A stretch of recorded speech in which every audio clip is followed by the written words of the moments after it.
Right before I started down this path, I listened to this book called Meditations for Mortals by Oliver Burkeman.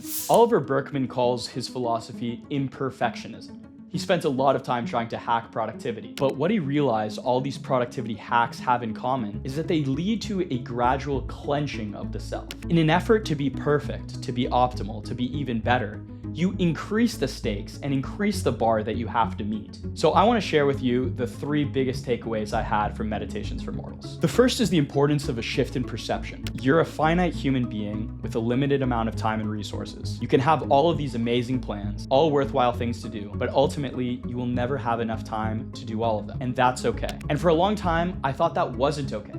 I thought if I could just be a little more efficient, optimize my time a bit better, really push the boundaries of what people thought was possible in a day-to-day schedule, then I could do it all. And then, obviously, at a certain point, your desires will always outstrip your ability to pursue them. These limitations ultimately aren't an impediment to living a fruitful life.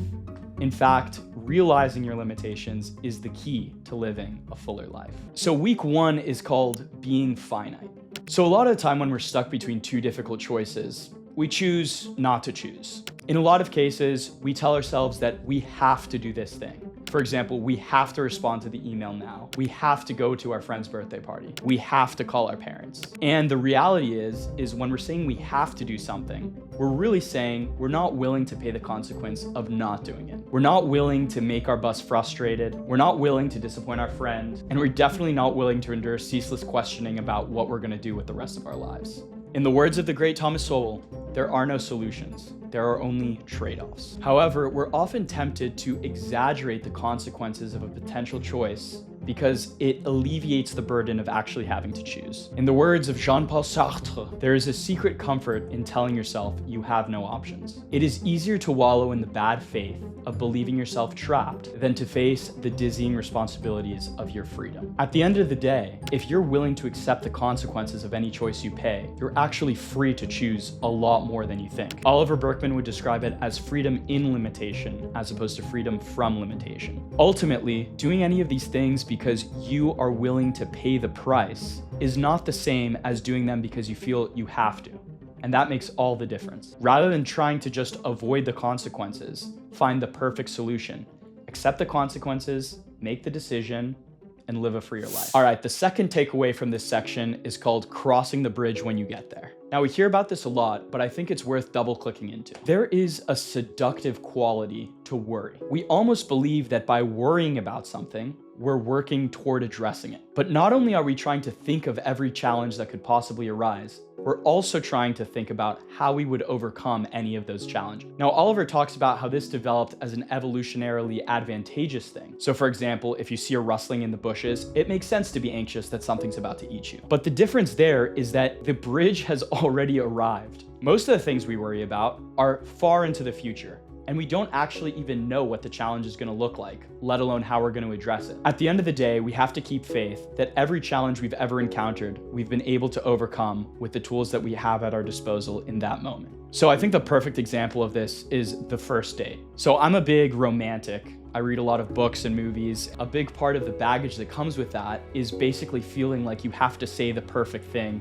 from the moment that you see the person through the entire interaction to the way you say goodbye. But the reality is that we don't have scripts. The amazing dialogue you hear in a movie, it's just dialogue. It's written by somebody. Anyway, the fun of a first date, the fun of doing anything really, is that you don't know exactly what it's going to be. So I realized, even if I did come up with the perfect first thing to say, what am I gonna say for the next 3 hours? There's no way for me to know. So there's no way for me to plan. You wanna be with someone that you can spontaneously react to what they're saying and they happen to enjoy how you react. Otherwise, it's not worth it. Same thing with the job interview.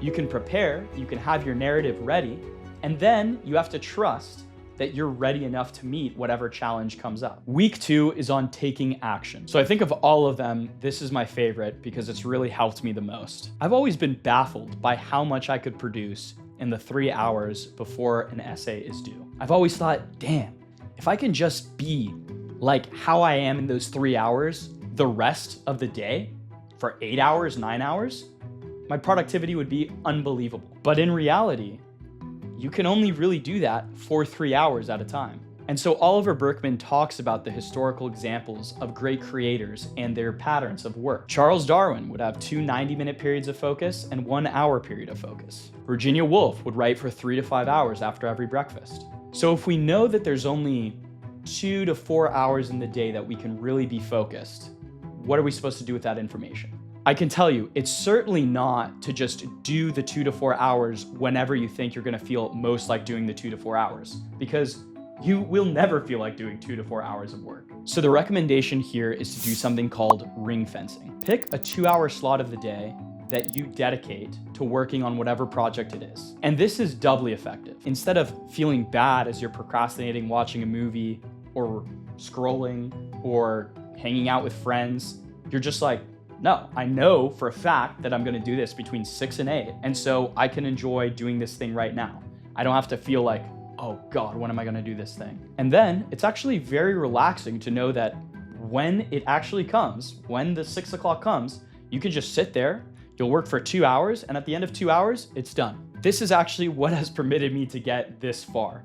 For the first week, I was just dedicating 6 to 8 to working on learning about YouTube, and this is already way farther than I've gotten with any other sort of project I've fantasized about in the past several years. All right, the second takeaway from taking action is develop a taste for problems on never reaching the trouble-free phase. So in this section, Oliver kicks off with a Haitian proverb, beyond the mountains, more mountains. He talks about an interview in which Sam Harris was discussing his life, his future, all this different stuff. And the person he was talking to asked him, it kind of sounds like you thought you would get to a place where you just don't have any more problems. And he sort of came to the realization that implicitly, he was sort of waiting on this time in the future that he would be on top of everything and that he wouldn't have to worry. So rather than just having to deal with the actual problem at hand, we create an additional problem for ourselves. The very fact that we have the problem undermines our feeling of security and control over our own life. Our problems are really just the limit of our capacity to control how things unfold. And Oliver poses the question, would we really want it any other way? Would we want to know exactly how everything in our life is going to unfold? The fun of a challenge or a project or any endeavor is that it's challenging. We have to work on getting better at it. And if you think about your moments of greatest accomplishment, your moments of greatest pride, it's always on something that you really had to work for. So we should bless our problems. Rather than constantly aspire to a future life where we don't have any problems, we should just think of how can we deal with the most uplifting and inspiring problems there are out there. I had this Colombian friend that had this great quote that I put on my WhatsApp. He says, the problem with not having a job is not having any money. But the problem with having a job is not having any time. It's like whenever somebody's complaining about the amount of work that they have or how busy they are, I always say, and I have to say this to myself too, the only thing worse than having a lot of work is having no work at all. Week 3 is on letting go. So this is probably the one I struggle with the most, and that is firing your inner quality controller. Our obsession with the finished product and our intolerance for the sort of messiness that comes before it really prevents us from getting started on anything. Ali Abdaal often talks about the parable of the pottery class. And in this pottery class, there are 2 groups, and the professor assigns one group to make 1 pot every day for a month, and the other group to just work over the course of 30 days on this pot. And at the end of the month, he judges which are the 10 best pots in the class. And all 10 are from the class that was making 1 per day. So strictly speaking, in the beginning, quantity is quality. Nobody ever got good at anything without being worse at it first, except maybe being young. The best way to get started on something is to lower the bar. This is exactly what's behind a brainstorm session. If you're editing as you're trying to write, it's never gonna come out. And so the idea is for quantity to overpower perfectionism. Instead of needing the guarantee that something good is going to come out, you only need the guarantee that something is gonna come out. I'm trying to put as many of these into practice. It's easier said than done, but I think that intellectually marinating in something is helpful. It's a lot more helpful if you put it into practice and you actually get the feedback from your life and from what you're struggling with. Accepting your limitations is actually the most liberating thing that you can do. You have the choice to do anything. You need only pay the consequences. The future is always going to be there, and you can cross it when it comes. Don't worry about when you're gonna do it. Just pick a couple hours and stick to it. Develop a taste for problems. Fire your inner quality controller. Let me know what you guys are struggling with. I'd love to hear about the different projects you'd love to start. And if I can do anything to help push the needle forward, I'm always here.